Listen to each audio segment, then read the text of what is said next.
Since our earliest days, humankind has dreamed of soaring through the sky alongside the birds. Welcome to WatchMojo.com, and today we'll be taking a look at the history of aviation. Man has been building primitive flying apparatuses since before the Common Era.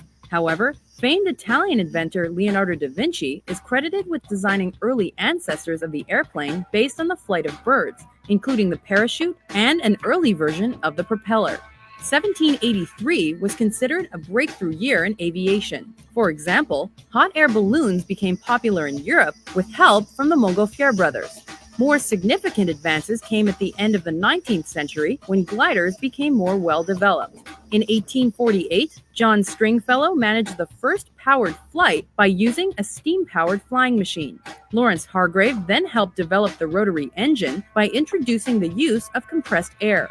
Also involved in the flight race was Samuel Pierpont Langley, who attempted several unpiloted and piloted efforts. His aerodrome was later considered the first machine capable of flight. Just days after Langley gave up his attempts, the Wright brothers achieved a breakthrough. On December 17, 1903, Orville and Wilbur Wright managed the first reputable instance of sustained flight by a heavier-than-air vehicle they called the Wright Flyer.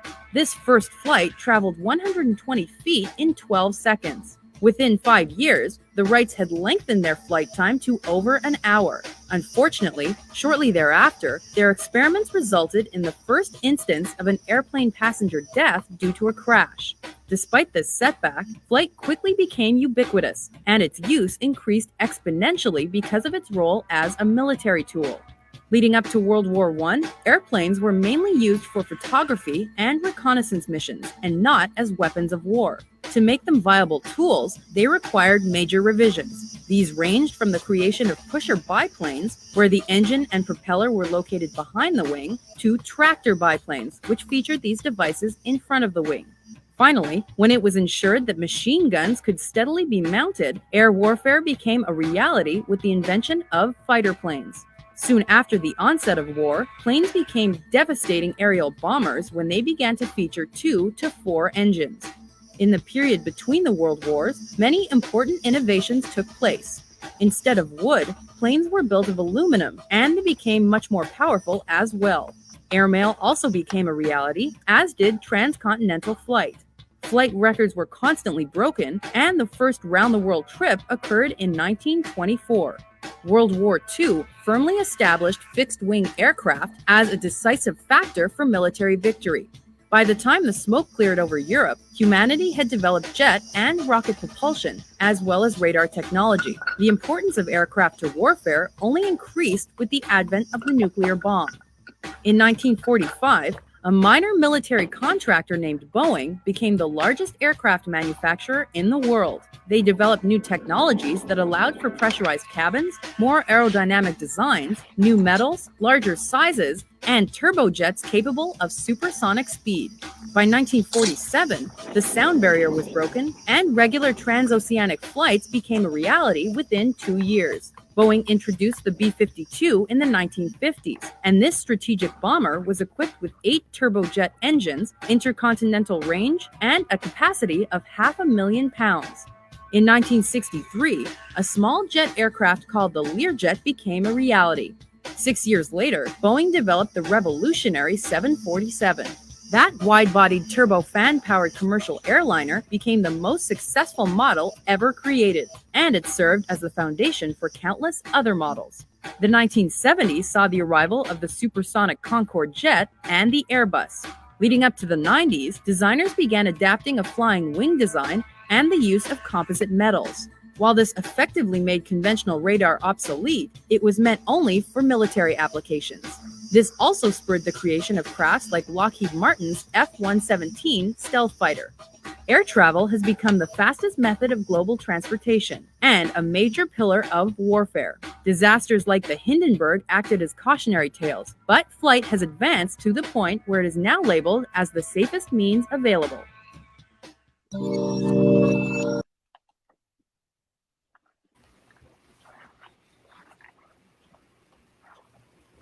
Mr. Charles Acree is an electrical engineer and strategic technology consultant.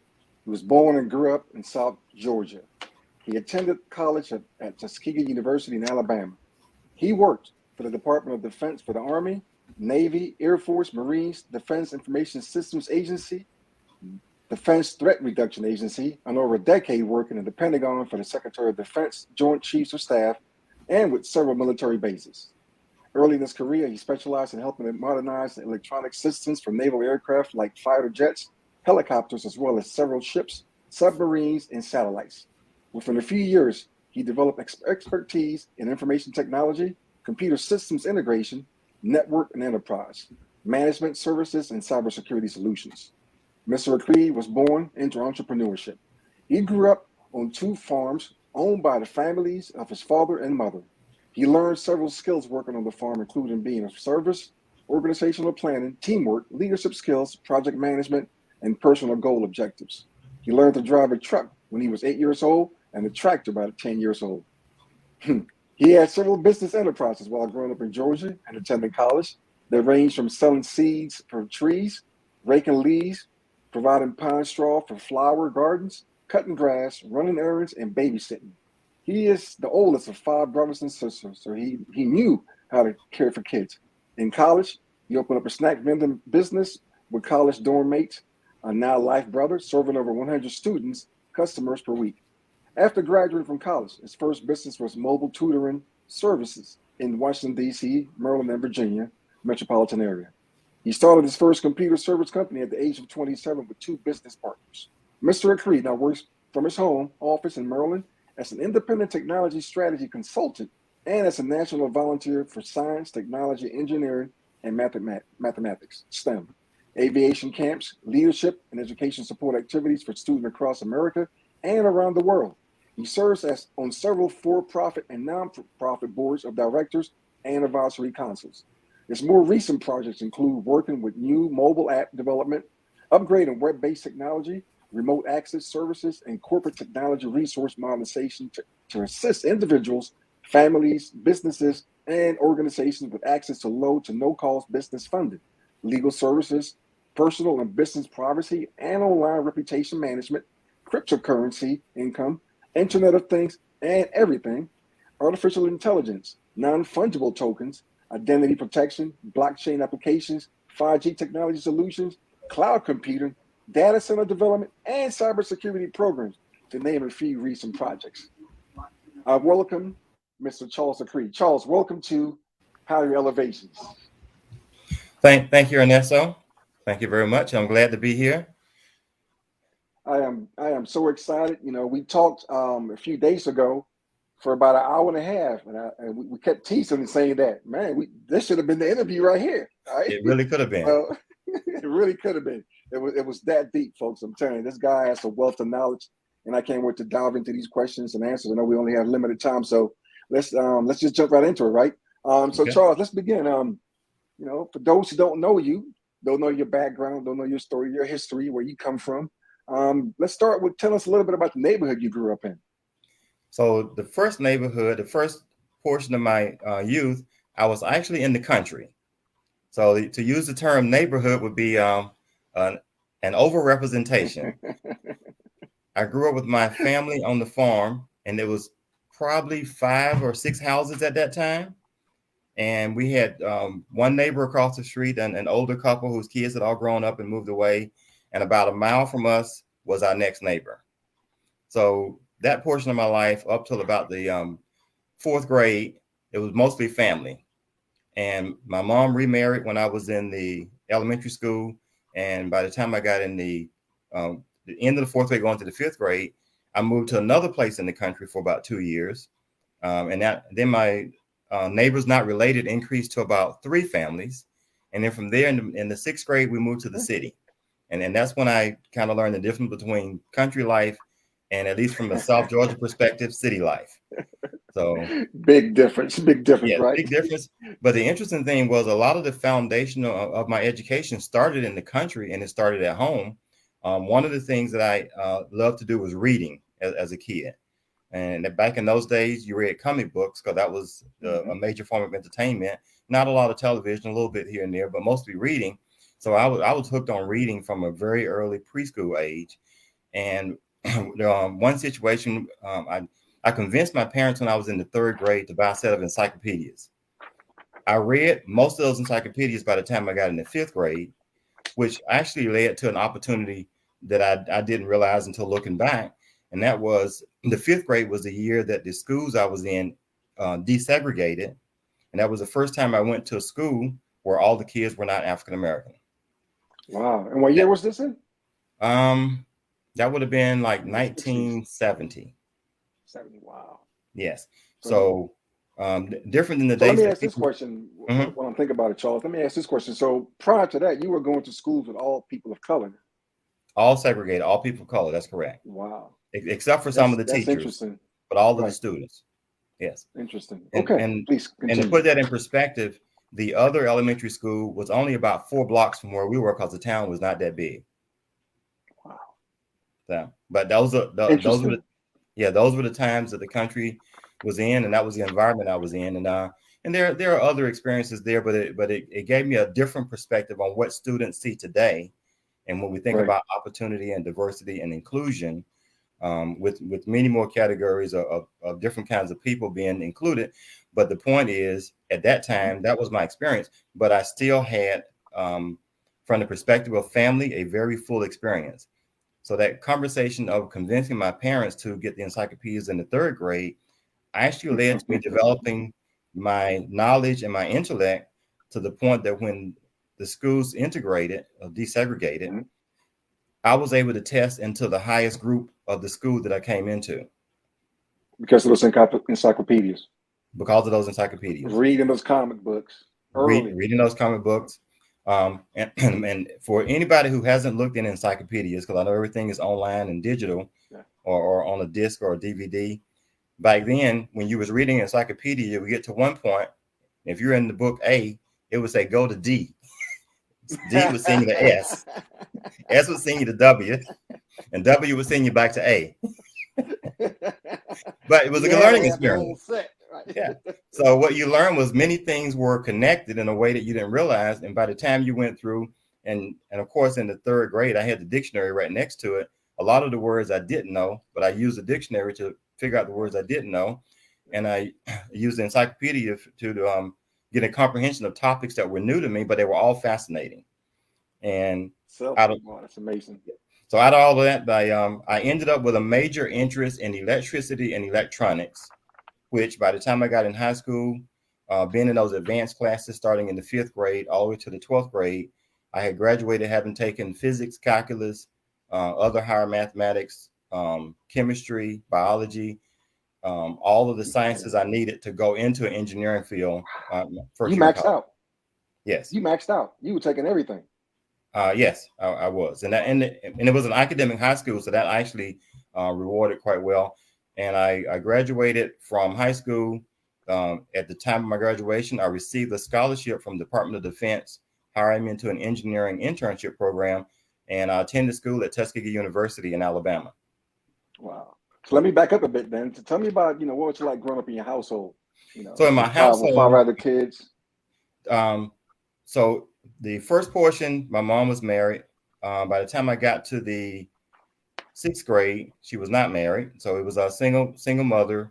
We were 5 kids. We had some challenging times. I mean, we lived in all types of housing, government subsidized housing, projects, housing that was not up to par if it wasn't regulated by some organization. But through all of that, we stuck together as family, and we made it happen for everybody in the household. That's interesting that she started talking and describing your childhood and your families and all of that in the encyclopedia. It really reminds me of that show, Good Times. Right? Yes, the way they grew up I can relate to that. Before segregation, and by the time Michael got to a certain grade, it was integrated, and you got a chance to be bused and all this kind of stuff. And the same thing with the encyclopedia. The history is there, and to me, it's like it's no excuse for people not knowing things today, right? Especially now that everything is online, the encyclopedias are online. So if you want to know something that's out there, you just got to go find out. It's very easy. You're a perfect example of that. You're a perfect example. Like there wasn't no Google back there, wasn't no internet back then. You had to sit there and read, hold a paper in hand and read. So Yes. yeah, that's very impressive. Well, I encourage students to read. I mean, math and science I really enjoy, but in order to understand math and science, you got to have great reading skills. You got to be able to comprehend the ideas, the concepts, the philosophies. And what you really find is the more you learn, in my opinion, the more you learn about science, the more you learn about how people can relate better to each other based on facts. It starts with a basic relationship of communication, and then it grows from there to what do you want to do? Who do you want to do it with? And how do you want to make it happen? And you start with people and you end up dealing with things and changes and the environment. And then that, of course, leads you to technology, which is the new way that people communicate now. Without a doubt. So, you attended college, obviously. Talk to me a little bit about your experience going to college. Was that also integrated at that point, or what were some of the challenges you encountered? So Tuskegee is a historically Black college and university. So the majority of the students, about 95 to 96% of that time, were African American, and there were a few students who were white or Asian, with several students actually from several other countries. At the time when I was there were students from 35 countries from around the world attending Tuskegee. Tuskegee, how many? 35 countries. 35 countries. Wow. Right. So it was an international environment on the campus, which actually exposed you to ideas, concepts, and beliefs that were outside of the American perspective. And of course, those students being in America wanted to learn more about America, but for us, them being from somewhere other than America, we want to learn more about them. Without a doubt. So how was the language there? Were they speaking English, or were they? Oh, this is definitely English. Everyone spoke English. I would say I had a great time. I participated in a lot of activities in the School of Engineering. I was in campus politics, held a few offices. I was dorm president for a few years on campus, so that came with its privileges. And it just allowed me to meet more people and enjoy working as a leader in the community. Actually helped develop my leadership skills coming out into the real world. So I can see that. Well, for one thing, I always tell students the world is looking for leaders. I didn't know that when I was doing all of the activities that were leadership related and leadership based. But as I matured, I realized leadership is what every organization needs in order to perform better. So no matter what your role is, you can be a leader in any position. You don't have to be appointed or assigned or hired as a leader. You just have to assign yourself and appoint yourself and make things happen that creates positive change. The Army taught me in the absence of leadership, I take charge, and I don't have no problem doing that. There you go. That's what you want to do.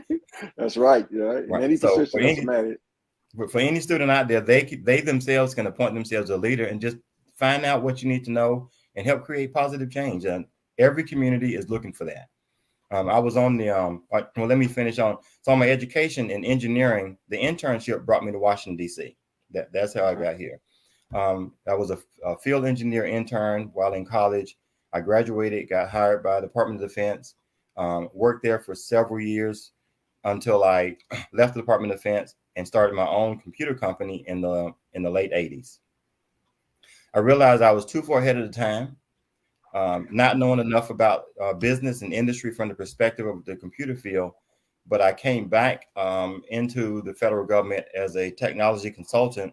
And that's where I got all the experience working with pretty much most of the organizations all the branches of military and several organizations in the Pentagon during the time I was there, which was about 10 years working in the Pentagon. You also worked for DISA, the Defense Information Systems Agency. Yes. Tell people who may not be familiar with that. Right. That's the organization for the military that handles all of the digital communications for all of the branches and all the components of the Department of Defense. And I was fortunate enough to work on a project for them during the war in Iraq to help with the reconstruction. Started out working with the coalition. We ended up building out the facility that is now a U.S. embassy in Baghdad, and it is the largest U.S. embassy in the world. It used to be a palace under Saddam, and now it's an embassy. Now that's something you can put on the resume. Right. Well, that was a very interesting project. When I got there, it was as dangerous as it looked on the news. As a matter of fact, in hindsight, if I had known how dangerous it was, I probably would not have gone. But I can speak from firsthand experience. I was there. It was very dangerous. yes, but you walk in faith, and you put your belief in front of you, and you do what you're supposed to do. You just try to stay safe, and you get your job done every day. Without a doubt. Yeah. So currently you're working as an electrical engineering strategic technology consultant, and that's your business, right? Correct. Can you talk a little bit about what you do in that business, how you got into it, how you got started? So coming into the federal government as a consultant, one of the things I realized from my background is I had a lot of skills that were useful in the conversions. My first project out of college, that conversion of military aircraft, starting with the Navy from analog to digital technology, actually gave me a project program management and a technological base for understanding how to migrate systems from old technology to new technology. And the major shift at that time when I graduated was redesigning components to use digital technology versus analog technology. And in simple terms, analog is where you're using different levels of electrical energy to control devices, whereas digital is you're using pulses of ones and zeros. Either there's something there, there's nothing there, and a string of those creates a data path that the device determines how to follow. So that expertise brought me through through my consulting, and I started using those skills to start helping organizations and smaller businesses in the community, which is how I got into the small business consulting, providing numerous services that use technology. The first company I mentioned before I came back into federal consulting, I was providing database services in the 80s when most organizations didn't have a computer, but they needed access to managing their data, their organization, financial records, their customer information, sometimes their business processes. And I bought my first computer my first year out of college. I learned how to use it by taking it apart first, putting it back together. Sound like an engineer. Yes. And it was fun. Got to figure it But out. that also taught me how to upgrade it and maintain it. Because at that time, there was no place you could go to and just get computer services. Before the IBM PC came out, every computer was different based on who manufactured it, sort of like the automobile industry and like the aviation industry when airplanes first came out. They were all very different, and there wasn't a set guideline as to how you made things happen and how they were configured as a device. So using my engineering background and learning how to take it apart and put it back together actually helped me understand better how to provide services. So when people got a computer, I could actually service it. And when they needed services on how to use it, I could actually provide training. Identify a problem, give them a solution. Entrepreneur. Yes. Very smart. Very smart. All right. So we'll talk about all that. I'm sorry. Go ahead. I don't want to. Oh, no, go ahead. I was going to just start. I want you to start talking about, aviation in our lives, every day. I want to get into the meat and potatoes of all of this thing. Talk to me about aviation, right?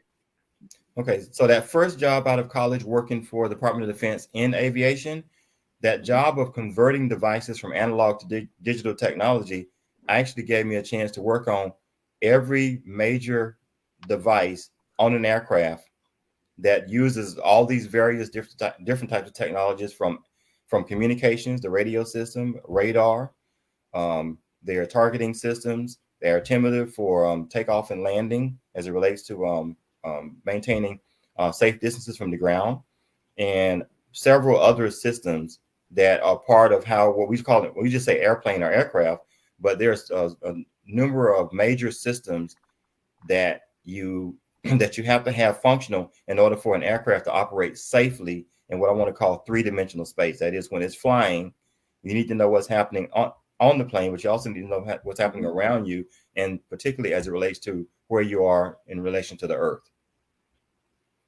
So there's go ahead. Yeah, but so there's a lot of information that you want to do to make sure there's safety involved in everything you do.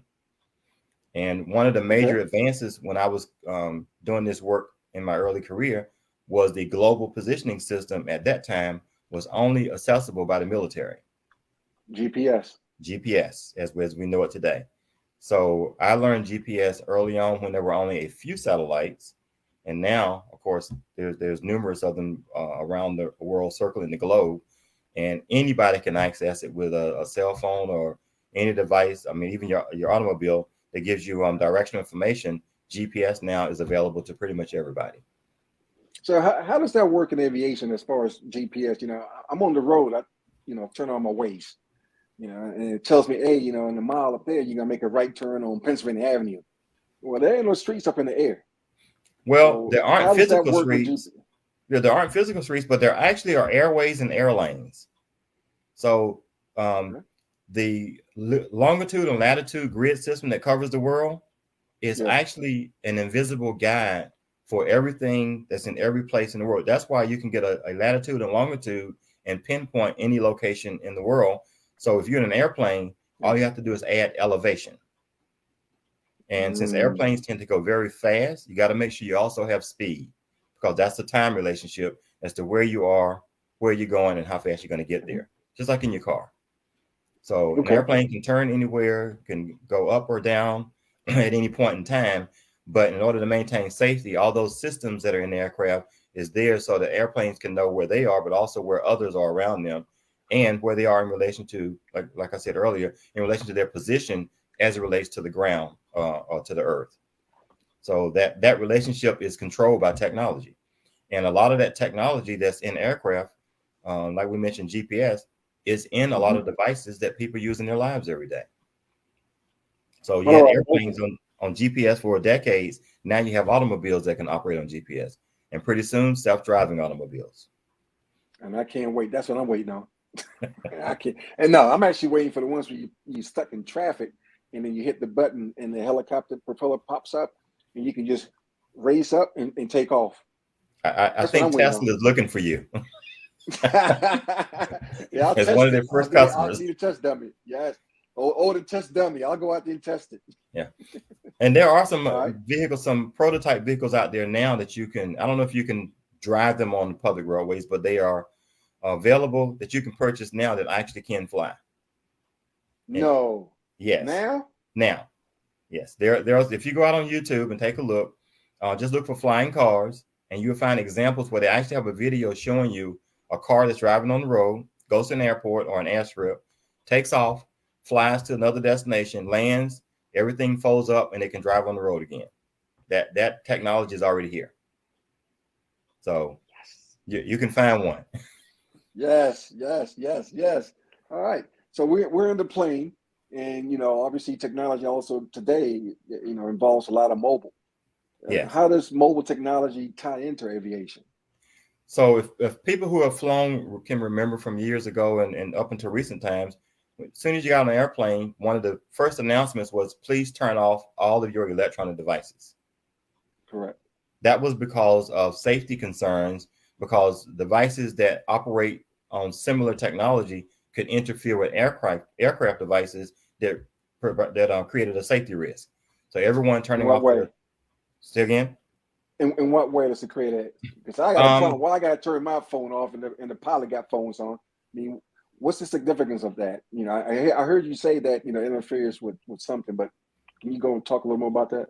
So if you have a device, your personal device, and it's sending and receiving information, and there's a device on the aircraft that's sending and receiving information, your device could inadvertently confuse the aircraft device, thereby causing a mix-up between you and what the pilot needs to know and what's safe for the aircraft and the passengers involved. So a lot of that has been changed now with improvements and advancements, but there's still some concern with some technology. It's been limited, which is why now you can actually get on the plane and turn your cell phone on to do certain things after they take off and prior to landing. But in between, it's now safe. And there's a news story that I think a lot of people have seen about 5G and airplanes and airports.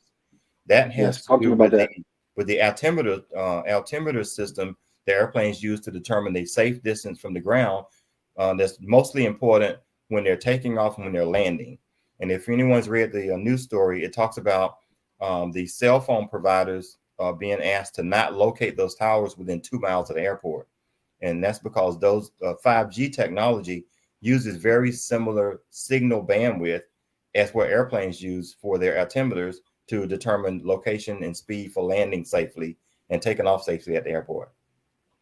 So wow. So if I'm on the plane and I shouldn't be on my phone, and we're getting ready to land, and the plane is receiving a signal telling you, hey, you're at 1,500 feet. Hey, you're at 10,000 feet. And I'm on my phone texting, phone number 301.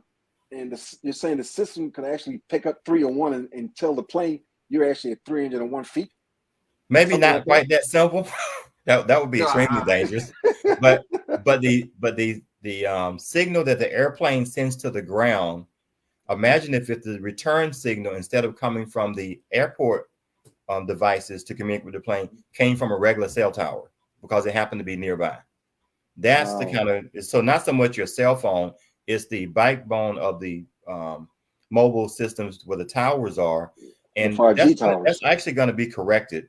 And I'm going to say soon, based on what I have read. The issue has been, as the advances have been created in mobile technology, the advances in aviation technology, there's a number of planes and helicopters that are using older equipment that needs to be updated so that you don't have that kind of confusion. No different than when you're listening to your radio in your car. If you're on one frequency, you don't worry about what's happening on the other frequencies. But if you can remember old radios, sometimes you was driving along, one signal would bleed over and override another signal. That's essentially what's trying to be avoided here. Is you don't want signals from the incorrect device or the incorrect source to be received by aircraft when they're performing what I consider to be probably the two times you want an aircraft to be extremely safe. Priority is taking off and landing. Without a doubt. Yes. I can deal with the turbulence in between. The takeoff and landing, I turned that phone off. Hey. So here we are in dealing with a situation between the Federal Aviation Administration, FAA, and the Federal Communications Commission, FCC, and the two areas they manage for public safety and public involvement. The two organizations need to work with the vendors to make sure that everyone gets their equipment updated. Now, we know that the FCC, the cell phone towers, they are ready to put their equipment out. The question is, what is it going to take to get the vendors for the FAA to get aircraft updated so that everybody is back in compliance and safety is maintained in both industries? Because and those towers have to be at least 2 miles away, you said, right? Right now, they're saying 2 miles, and based on the altimeter system, the way it communicates with the ground controls, someone has probably figured out that's a safe enough distance where and I'm going to guess, because of the way construction is normally done, the tower is already there. They're most likely asking them not to use 5G in those towers. That would be my guess, because that would be the safe thing to do. And then once everything has been properly updated and verified, then both systems can then operate the way they should in close proximity. Right, can we switch and talk about artificial intelligence? Well, actually, we kind of already touched on it without realizing. We talked about self-driving cars. We did. Okay, so yeah. All right, so let's talk about education then, right? STEM, STEAM, and STREAM. Tell me about the foundation. Those are considered the foundations to learning and living, right? Can you talk about the importance of that in aviation and engineering? Well, so all of the technology we've discussed so far deals with the foundation of STEM: science, technology, engineering, and mathematics. There's a push to restore the arts in education. As we know from over the years, if you read different stories, and of course, if you have a child and been involved in education, many school systems across the country remove arts programs because of funding. So those programs are being reinstated, and more funding is still needed.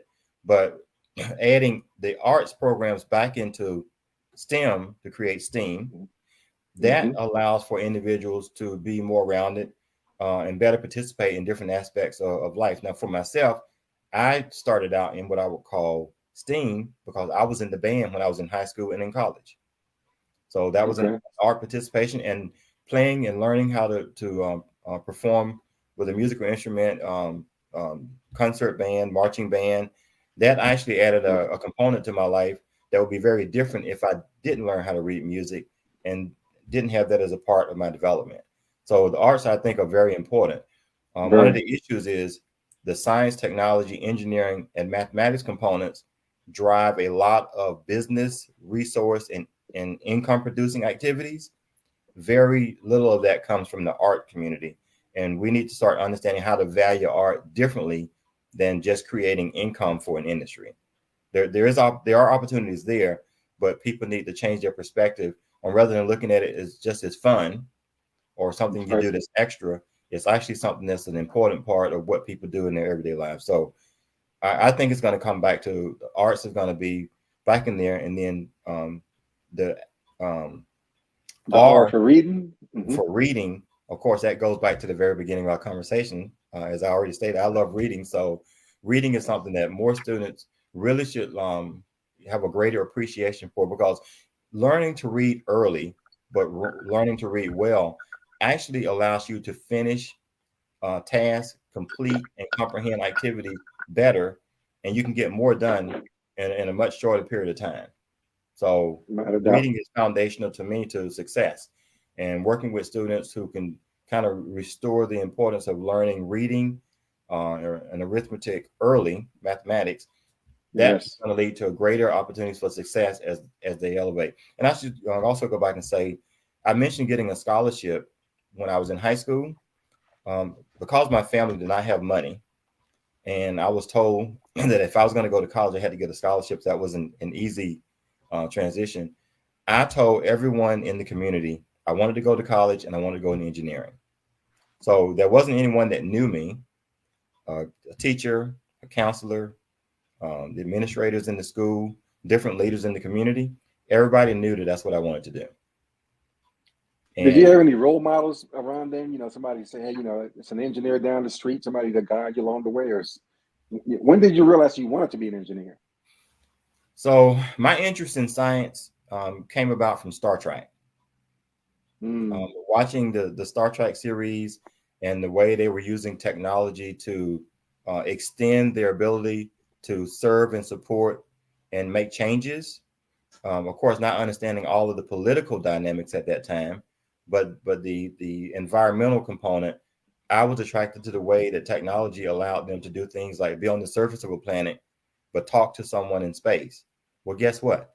Kids can do that now with the International Space Station. Yes, they can. So speaking of kids, can you talk a little bit of? I don't want to feel like I'm rushing you, but it's so much I want to get out of your head.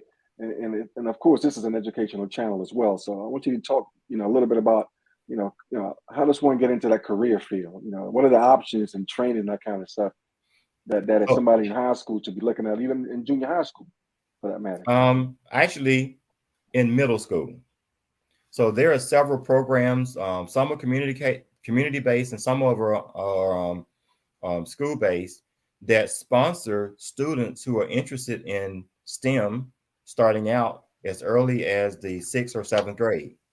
And that foundational access prepares the student to go into the classes and curriculums that allows them to pursue an engineering or an engineering process-related field. You don't have to necessarily go into engineering, but once you learn those skills, you realize you can use them in almost any major. One of the programs I volunteer for in the Washington, D.C. metropolitan area in Prince George's County Public Schools is a program called Project Lead the Way. And Project Lead the Way is actually in schools in all 50 states and Washington, D.C. So Project Lead the Way is a program that prepares students in the engineering process, and it gets them to understand how to think strategically, analytically, to approach problems and create solutions. With that process starting in those early grades, it prepares them for going into the engineering field once they go into college. There are also several community-based organizations. One organization I work with is called Shades of Blue, and Shades of Blue is the Project Lead the Way website is out there, and you can find it in different school systems. I know in Prince George's County, if you go to their website and look up Project Lead the Way, you'll find out how to get your child enrolled into that program. Shades of Blue, the website there is ourshadesofblue.org. It's a nonprofit out of Colorado, but we have a chapter here in the district, Maryland and Virginia metropolitan areas, and I serve as the vice president for the local chapter. And what we do is take students through aviation into understanding STEM, and we actually take students up and have them fly airplanes. So they learn in the camp, and they actually can go fly an airplane with activities. We partner with some local small airports and an organization called the Young Eagles, And there are many organizations around, but this is the one that I volunteer with. And through that activity, the students actually get to see firsthand what it's like to learn how to fly and go to an airplane when we have the events that they can go and fly. And anybody that wants their child to participate in Our Shades of Blue can go to the website and sign up for free. Yes.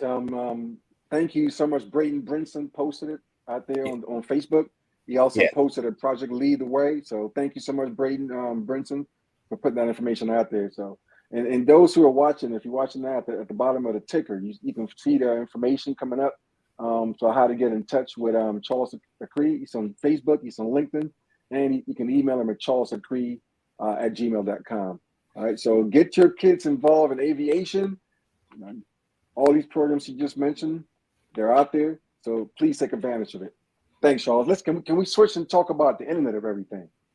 Right there. So I know they have the Internet of Things, and I just recently heard about the Internet of Everything. So talk to me about that, and talk to this audience about that. So the Internet of Things, IoT, with a little O, is how devices are being connected to the internet to provide data and control for those devices to respond to, I'm going to call them human or organizational needs. So when you have a device that is an IoT device, you can actually interact with that device without having physical contact. So for example, in our home, we have a Nest thermostat. There are other thermostats out there, but Nest is now a Google Nest thermostat. That thermostat, I have an app on my cell phone. I can actually turn on, turn off, modify, and control the heat and the air from wherever I am, as long as I have an internet connection. That's a prime example of Internet of Things. Okay, got it. Camera system, which we have an IoT camera system. I can go online, pull up the camera system, and I can see what's happening around the home from anywhere that I have an internet connection. Got it. I have those as well. I have the cameras. Okay, I understand that. That makes sense. Right. That makes sense. Okay. So what about the Internet of Everything? So the Internet of Everything now is dealing with processes and systems that uses Internet of Things so people can communicate and create better results. In other words, the thermostat doesn't do anything different than what it's supposed to do.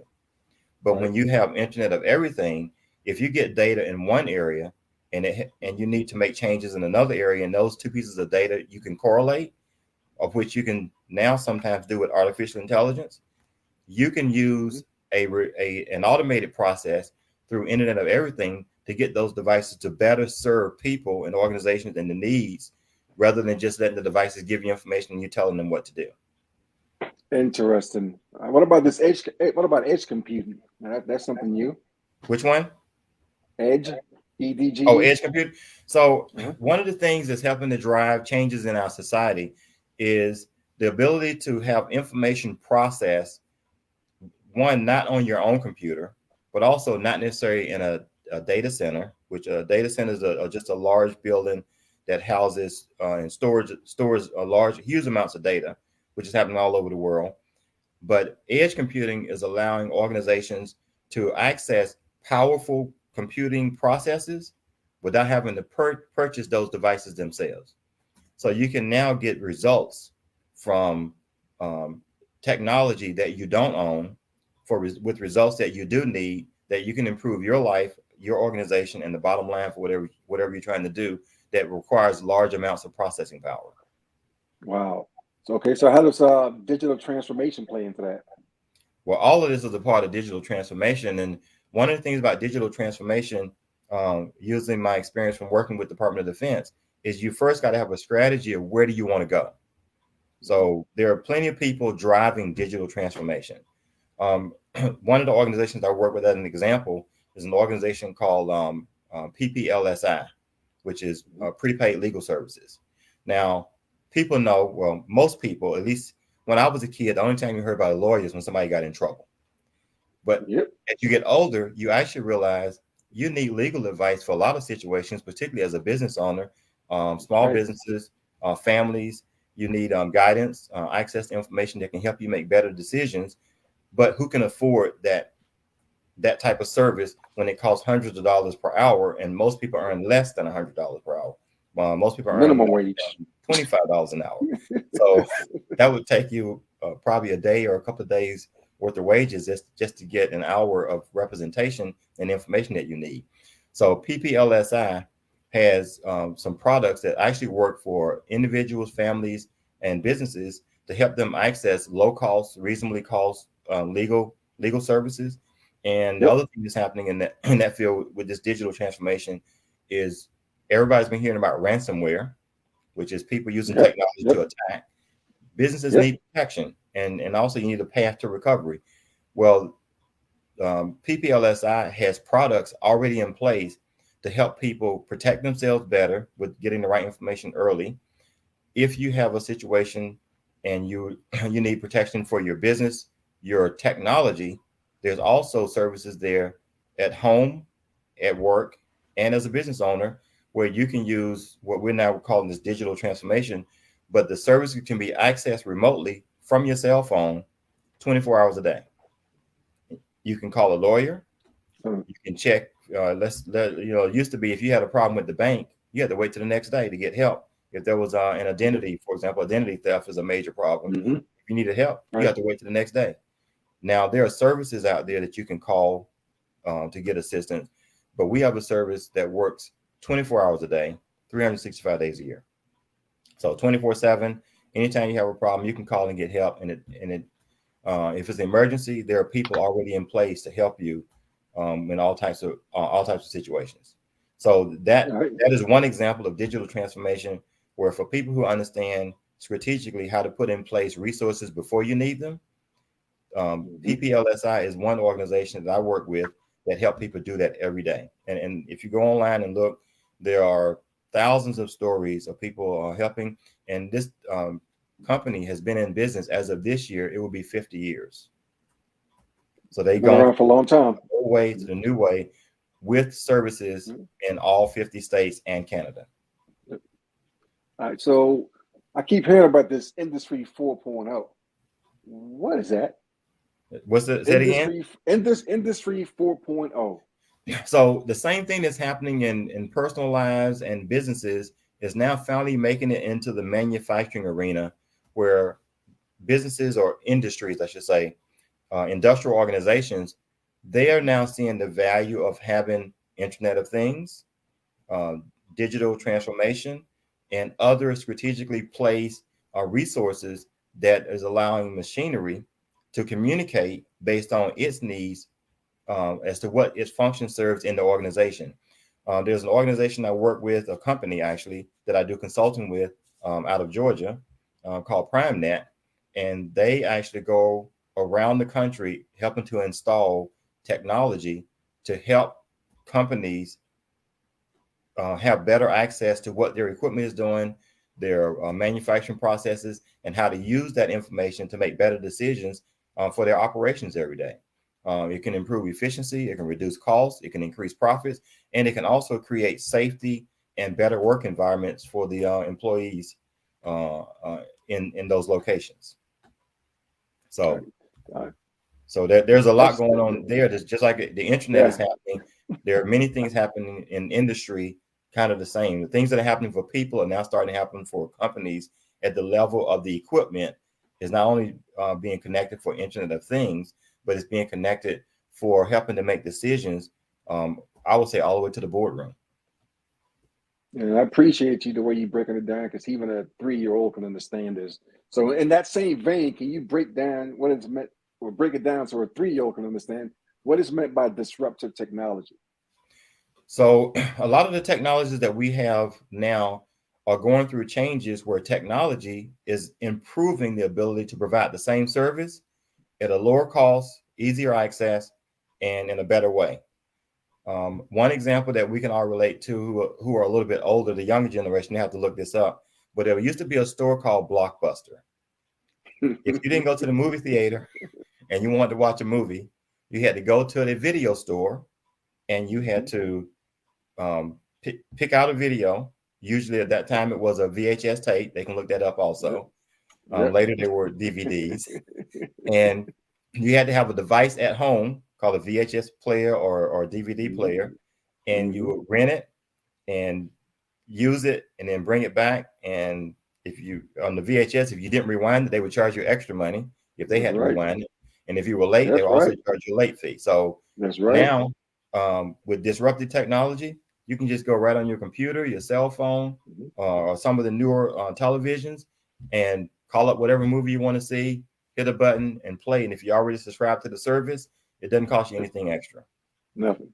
And you know, it's funny, even before you got to that point, and I keep telling people the same story, like you mentioned, Blockbuster was the leading, you know, producer of this entertainment kind of things. And they charge you for the rewinding fee, they charge you for the late fee, and that's like 80% of the revenue. So if someone sat down and said, you know what, we're gonna do the same thing, but instead there's no more rewind fees. We're not gonna charge you for late fees, keep it as long as you want. And they ran Blockbuster out of business. And that company was Netflix. Right. And the company Netflix, actually, they gave the idea to Blockbuster leadership first, and they were told it would never work. Yep, that's right. So y'all crazy people. Nah, that's not going to work. It's not going to work. Which brings me to the point of, if anybody's out there looking for opportunity, all you got to find is a way or a place where people are looking for improvement. And while a lot of focus is on the disruptive component of the technology, what you're really doing is improving access and quality of service for people, and most of the time at a lower cost, where they can more easily access at a lower cost to get the product or service that they're looking for. I mean, another company that's doing that is Amazon. Now everybody is shipping, but Amazon started out as a bookseller, and people said you'll never be able to sell books through the mail. Well, I guess that story has really changed now. Yep, told him he was crazy. Yes. Right. So I think there were a couple of other things that we had mentioned. Let's talk about the financial aspect of technology for a moment.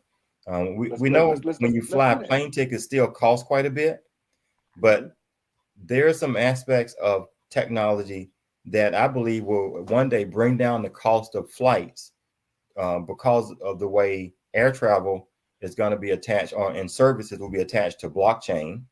Blockchain is a technology that, if you do a little bit of reading, they're saying that blockchain is going to actually be bigger than the internet itself. Let's talk about that. Let's talk about cryptocurrency then. Okay. So go ahead. Oh, go ahead. You want to pose a question, or you want to just open it up? No, I want to open it up for you, because if I ask a question, it's gonna stop you. You know. So everybody's heard, I think, about cryptocurrency as a new form of method of payment. What people need to, I think, take a closer look at is the first thing I gotta say is I have cryptocurrency. I recommend cryptocurrency, and I think everyone should look at how it's a part of their life already. There are numerous stories of people, of course, doing quite well as the price of cryptocurrencies increase and the value of their coins increase. But there's also some components of cryptocurrency that now can allow the everyday individual to start investing. And there are a lot of companies out there. Most of the topics I'm mentioning, they're going to be numerous companies. So I'll mention the ones I know. Like, for example, if I say Bitcoin, everyone knows that's a cryptocurrency, or Ethereum. And then there's like thousands of others. And then, of course, coins and so forth, of course. There you go. And they to start out at a fraction of a cent. If you just want to do cryptocurrency, just go get some and hold on to them. If they're a fraction of a penny, if you spend like $10, $100 to get yourself started, that, and then learn more as you go. Yeah. There's also now a Forex exchanges are doing conversions using cryptocurrencies. And there's one company that I actually started testing, I'm going to call it, about 3 weeks ago, called Novatech FX. And Novatech allows you to set up an account. You can start with just a few $100. You put it in. They use something called a PAM account, PAMM, and that PAM account is a way to allow individuals with a smaller amount of currency to pool their resources and allow an experienced trader to work with them.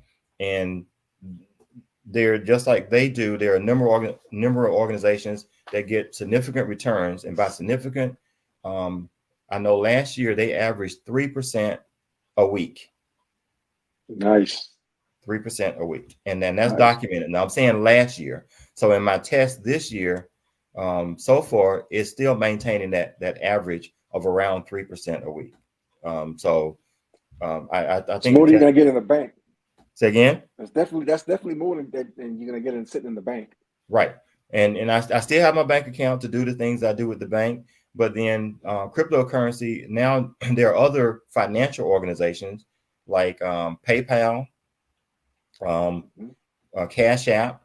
Those two allow you to purchase and trade cryptocurrency. And then if people remember last year, there was a company called Coinbase that you could set up and start buying cryptocurrency by getting a wallet from them. And then there are numerous wallets out there.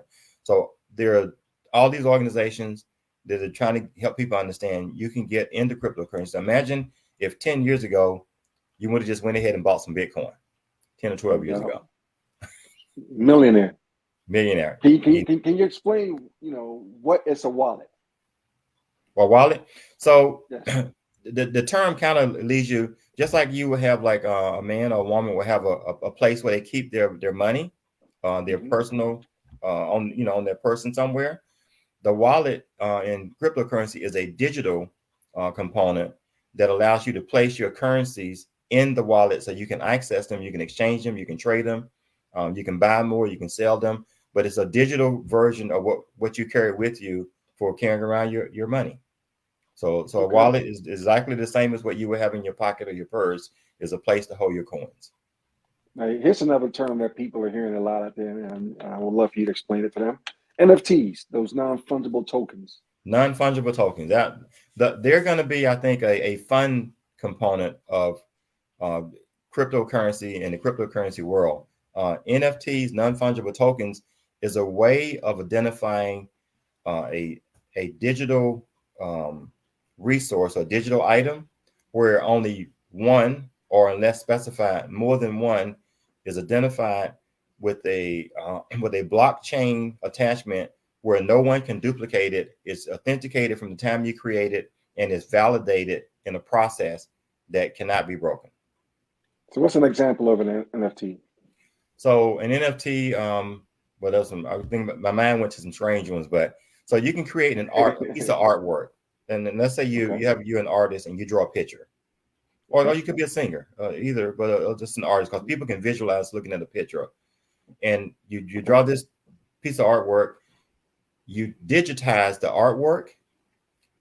That artwork, if you want to turn it into a non-fungible token, you wrap it into a blockchain encoded identifier, where that particular piece of artwork, once it's created, no one can duplicate the original and say that they have. In other words, you can have a copy, but everyone would know that's not the original.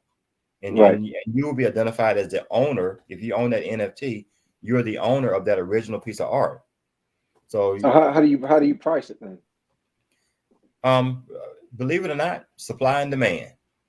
So the more unique something is, I think the one I've heard of so far, I think last year sold for $69 million. And it was actually a compilation of, I want to say, 5,000 pieces of digital art that was compiled into a single NFT, and it was sold as a package. So it was a piece of digital art, but 69 million. And you can go online now and find stories of even I think the youngest person I've seen so far, I believe he was 12, has generated over $400,000. And in the story, he did say his dad helped him. I think his dad is in the technology field, but for a smaller percentage. Well, as the dad, probably so. Right. But he generated a significant return creating NFTs and putting them out on the market. And he basically went to, there's some locations, some stores for NFTs. He went on there, studied what was on there, got an idea of something that he didn't see on there, created an NFT series, and started selling them. And so far, he's generated over $400,000 from that. And then I think I saw one a few days ago, a young lady. Don't remember her age. I think she might have been a little bit older, like say late teens. Same thing. She's generated over $100,000 from NFTs. And so the possibilities are endless out there. Yes. As a matter of fact, there's a group of artists and graphic designers I'm working with, and we're actually prototyping an NFT service to help people who want to get into the NFT market. So that's a project that we actually started earlier this month. And the goal is for everyone by the end of the month to have NFTs on the market representing their work. And these are artists that are already selling services and selling artwork. We're just adding another level of access for people to enjoy their artwork in other locations around the world. Man, we can sit here and talk about all this until midnight. Obviously, we don't have that kind of time, and we hit an hour already. But I want to continue on just a little further. If you have a few more minutes, Charles, we can keep going. Okay, so much I want to ask you, man. Especially now about this whole cryptocurrency, because that's big in the market right now. I know we talked about aviation, electronics, and all that kind of stuff, mobile. But this is something that's big, and I think this may be the next wave. And I think it's important that we educate people about this so that they don't get left behind. So if we can, talk a little bit more about how does one get into it. Like you said, you can go to Coinbase, and when I started out, I used Cash App, and I bought $10 worth. As I started learning more about it, I started investing more into it. But people are afraid of that. It's not real. It's not going to be around. It's not going to last forever. It's not regulated. And these are some of my apprehensions in the beginning. What can you say to people now to put them at ease and say, hey, listen, this is real, and even if it's $10 a day, it could be worth $10,000 in 10 years. Yes. Right? I mean, that's the possibilities are there for that, right? The possibilities can go both ways, but there are some I'm going to call them some safety protocols you can put in place. I wouldn't suggest you run and put all your money in one area. Definitely learn, definitely look to see what other people are doing, and start using the knowledge of those around you. And I'm going to say, talk to some of the younger people. If you're an older individual, or if you're young and you haven't gotten into it yet, talk to those individuals who have kind of grown up dealing with technology, and you'll see that there are some things you can do. If you want to kind of match what you're already doing investment wise, there are plenty of safe cryptocurrency type investments that are out there. If you want to be a little bit riskier, there are opportunities to do that. And believe it or not, even though it may seem riskier to me, it's not as risky as you might think it is when you look at the safety protocols that are in place. And I mean, there are organizations, they are licensed, they are accredited, they are recognized through different regulatory agencies in the U.S. and as well as around the world. So you don't have to just kind of go out there. And I guess since we're talking about it, there are a lot of people who are every day trying to scam people. So, if you get a message and they're asking you, did you hear about the whatever they received, the thousands of dollars from something, and you, particularly if they're imitating a person but they're not that person, they go through your messenger, your email, they send you text messages. There's an easy way to validate those. If it's somebody just pick up the phone and call them. And if it's not them, then report whoever that is. That's right. Immediately. Yeah, immediately. Because those are actually examples of forms of identity theft. And they've gotten someone's identity, and they're trying to convince people that know that person that they're trying to help them, and that you don't know who they are. So just communicate with people and make sure that you're talking to people and you're talking to people and organizations that you trust. And that's usually validated through community, which goes back to the point of communication. Technology, to me, is supposed to help people communicate better. Unfortunately, there are people who take advantage of it being easier to communicate with people, and it's not always the best thing that they do. But there's career opportunities in all of what we talked about. You ask about youth; they can start at any age. There are stories online now where you will see families that have like 2 and 3 year olds. They have watched them go on and tap buttons, so they go on and tap buttons, and the next thing you know, something is showing up at the door that you didn't know you ordered. That's because your 2 or 3 year old ordered it already. So that proves that they're learning, but you want to teach them responsibility at the same time. And I would say, if anything, make sure you lock your device when you're not using it, so you don't have one of the kids ordering. I think I saw a story of a family that ordered about $2,000 worth of furniture because the mom was picking things out, but she hadn't decided what she wanted. So she put it in the cart, and then she left it there. Well, the 2-year-old came behind her and basically said, order, order, order, order. And all of the items showed up at the door. So those things. I mean, we can laugh because it's not our $2,000, but right. but you have to watch what you're doing with technology in and around the kids, because they are learning, and they're learning faster and earlier. And there are so many organizations. There's an organization in the Washington, D.C. metropolitan area called the United Black Fund. That organization works with community nonprofits to help other organizations serve the community. Yep. A lot of youth programs, a lot of educational opportunities for youth and adults, and it's just to help people improve their lives. And I guess since we're talking about cryptocurrency, we're really talking about ways for people to create wealth, and I like to use the term legacy wealth. So all of these opportunities, believe it or not, everything I have mentioned, there's an opportunity for someone younger or older to go in and create legacy wealth. There are organizations online now where you can go get training and retrain yourself to go into the technology field. There's an organization I'm talking to now. The company is called Remote Mode. Remote Mode has a statement on their website that says, if you take their training, you can get a remote career within a year.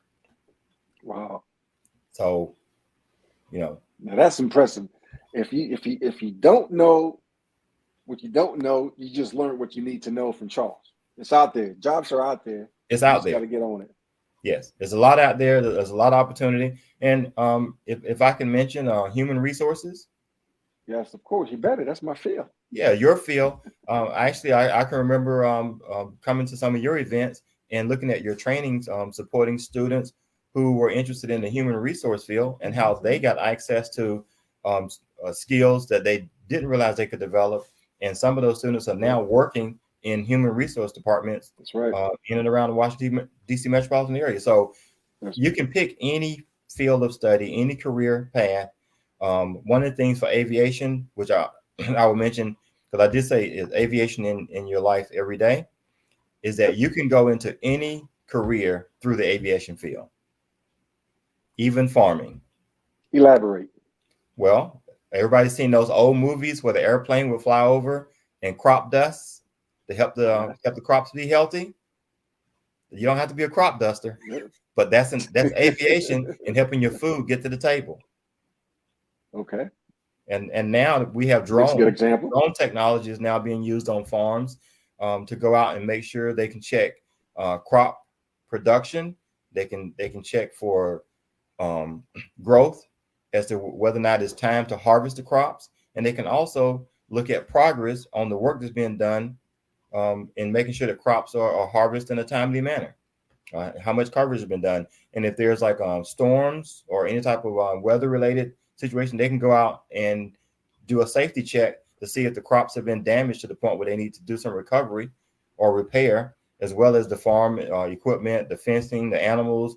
I mean, there's aviation in all kinds of industries, and I'm sure people have heard the news about Uber Eats and other places want to deliver your food using a drone. Amazon wants to deliver your merchandise using a drone. Yes. So when I say aviation in your life every day, it's several examples out there where it's around us, it's coming. And the question is, are you going to just be a user of those services? Or if you have young people, are you going to be helping to prepare the next generation to be leaders and helping to create better services? And that become the product. That's right. Yes. All right. Yeah. So and I do want to mention one thing for those who, the obvious position in aviation is pilots. The aviation industry is coming up on a major shortage, particularly for pilots. And I'm talking about hundreds of thousands. I believe it's something number like in the next 15 years or so, about 800,000 pilot shortage in the world. And for those who want to be a pilot, it is a great career for income. A career pilot starting out at the age of coming out of school, out of training, and flying for like 35, 40 years can easily earn between their salary and other investments that they have access to $10 to $15 million during their career. And they also need flight attendants, and they also need flight mechanics, aviation mechanics. And all of those keep in mind, folks, pay well. But keep in mind, it begins with STEM. Yes. So get your children early in school, get them reading early, get them in front of their math books, Take Yes. away the video games unless they can learn some math and English and reading, that kind of stuff on those games, without a doubt. Get them in there early. Thank you so much, Charles, for all that. I have one more question, and then I'm going to open up the floor to you to share your endeavors and how people can get in touch with you and so forth. And this is the juicy question. Right? Okay. Obviously, at some point, we're all gonna, leave this earth, right? And if we live right, we would have some kind of insurance. We would have money. We would have cars. All this legacy stuff that we can leave to our children, right, or the next generation.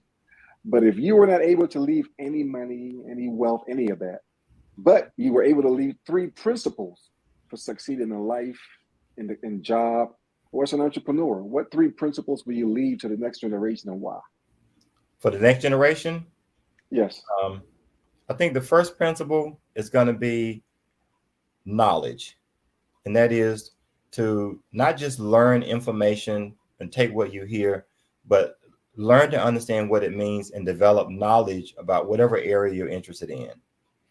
The second principle I'm going to say is trust. Learn how to develop trust. First, learn to trust yourself, because that's going to allow you to expand your horizons, but then learn how to use that trust to grow relationships with others who believe in trust. And that, I think, is going to lead to better communities. I think one of the things that's happening in society now is that a lot of the misinformation, lack of knowledge that we're dealing with all of the social changes just happening in this country and in the world, is because people have unfortunately learned to mistrust historically. And now that those sources of mistrust are starting to be exposed.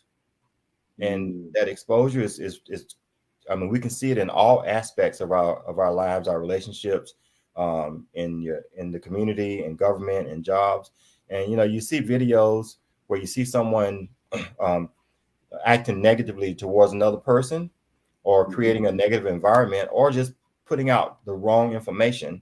And those individuals are being exposed because now people actually want individuals that they trust with the right knowledge to create a better world for themselves and for the next generation. That's right. And I guess the last word is a quality. I like to think of it as a quality, and that is service. If you can learn how to be of service early in life, you can learn how to use your skills that are developed. And one of the things you're going to find out is the better you are at providing service, the more people are going to be willing to help you to develop your skills in service. And one of the things that service lead to is leadership. When you learn how to truly serve, you actually learn how to be a better leader. Selfless leader. Yes. So the service, or I think the term they use now is servant leader. And a servant leader, I believe, is the best kind of leader that you can have. And several of the organizations I work with, they have philosophies that support servant leadership.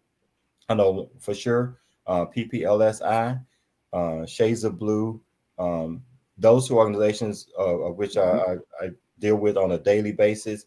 Servant leadership makes a big difference in how individuals in those organizations respond and interact with each other, but also in providing service and help out to the community.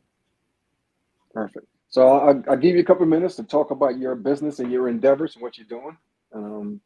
It's an opportunity for you to get your plug. A plug? I guess everything I've said has pretty much been a plug. I mean, it's really me enjoying helping to create change. And for the students that I've had a chance to interact with over the years, one of the things I try to get them to do is just learn how to take in information, think, process that information, and then figure out what you can do with it to improve yourself first, and then the environment and those that are around you. If you can do that, you can work in anything that you want to. You can work with anybody who's willing to work with others to improve their situation. And I guess the word that comes to mind is teamwork. But teamwork starts with team building, and team building starts with self-improvement. So if you can improve yourself, personal development, then you can pretty much take all those basic skills and all the discussion points, and you can create an opportunity to build a better environment for many others around the world, including yourself. And it's not, sometimes people hear what I say or listen and they'll think it's about sales. It's not sales, it's service. And sometimes service does the difference. Something I tell people is that there aren't any businesses in existence that stay in existence without a profit. Right. And if you look at your own life, if you don't have any profit, you're not going to be able to exist the way you like to either. So Right. so people need profit in order to function, because that's how they hire employees, that's how they provide services, and that's how they create environments so everyone can improve. So I would encourage everybody to start a business. If I was going to sell anything, I would say start a business. You can start a business in one day now and be generating Yep. income with skills and abilities that you already have. And if there's anybody that doubt that, they have my contact information, reach out. And I would say every person that called me, if they're willing to do the work, I can help them start a business in as little as a day. Starting with You heard it. $0, I'm gonna say it can be as You heard low it. as what you have. So there are things that definitely cost money, but to get started does not always cost money. It takes There you time, have it. effort, but not necessarily money. All right. Well, we're going to leave it there. Charles, thank you so much, man. This has been so informative. You know, this video is going to be recorded and it's going to be on Facebook. And you can always go back and look at it. It's there for you. Please share with your friends, your families. This is powerful. This is the kind of stuff that I want to bring to this channel, and especially people like Charles with that, it's so vast amount of knowledge. So if you like if you enjoyed tonight's show, you like the show, if you learned something new and you would like to support this channel, please make sure you like the channel on Facebook and follow us on Instagram. Make sure you hit the gram button for us. Share it with your community. If you would like to become one of our sponsors, all you got to do is send an email to hetvchannel@gmail.com. And while I'm at it, let me recognize some of our sponsors. One is our Human Resources Achievement Program. It's a nonprofit that Charles was talking about earlier. We have JAE Consulting as well. And we also have Real Estate Improvement Group Network. Those are three of our sponsors. If you want to become a sponsor, please email hetvchannel@gmail.com. Until next episode, seek higher elevations. Charles, thank you, and good night, everybody. Thank you, Ernesto. I enjoyed it. Good night. No doubt I did too.